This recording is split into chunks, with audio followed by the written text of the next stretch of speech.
Hello everyone, Java object oriented programming এর Bangla video টিউটোরিয়ালের পক্ষ থেকে সবাইকে স্বাগতম। আমি শরীফুল ইসলাম। তো আজকে আমরা দেখব কিভাবে নাম্বারের মাধ্যমে ট্রায়াঙ্গেল প্রিন্ট করতে হয় এবং নাম্বারগুলো সিকোয়েন্সে থাকবে, যেমন 1 2 3 4 5 6 7 8 9 10।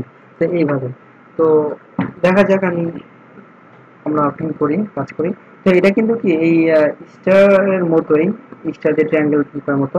তো আমরা আগে টিউটোরিয়ালে কিন্তু দেখিয়েছি। তো এখন এটা কিভাবে কাজ করে তো সে দেখি।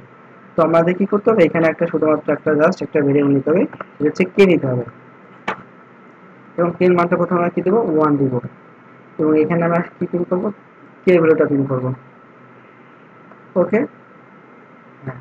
তো আমরা প্রথমে কি করলাম, যেটা লুপ চালানোর জন্য আই আর জে নিলাম, কে এর একটা ভ্যালু ইনিশিয়ালাইজ করে দিলাম, 1 দিলাম। এরপর লুপ চাইলাম, যেটা কি আমার 5টা রো থাকবে, 1 থেকে 5 পর্যন্ত। এবং কলাম এর জন্য কি করলাম, এই লুপটাই যে মান 1 ধরলাম এবং যেটা চলবে হচ্ছে কি আই ভ্যালু পর্যন্ত। অর্থাৎ প্রথম রোতে একটা, দ্বিতীয় রোতে দুইটা, তৃতীয় রোতে তিনটা, পঞ্চম রোতে 5টা। এই জন্য আমরা এইভাবে লুপটা চাইলাম। চালানোর পরে কি করলাম, আমরা প্রথম রোতে কি হ্যাঁ, লুপ চালানোর পরে এই প্রথম রোর জন্য এই যে লুপ চলবে প্রথম যে লুপে প্রথম লুপে যে ভ্যালুর জন্য লুপ চলবে, তো সেটার জন্য আমরা কি প্রিন্ট করলাম, কে মান তো 1। কে মান 1 প্রিন্ট করার পরে কে মান এখন কি হয়ে যাবে, 1 বেড়ে যাবে। তো সেটা আমরা দিলাম কে প্লাস প্লাস দিলাম এখানে। ওকে।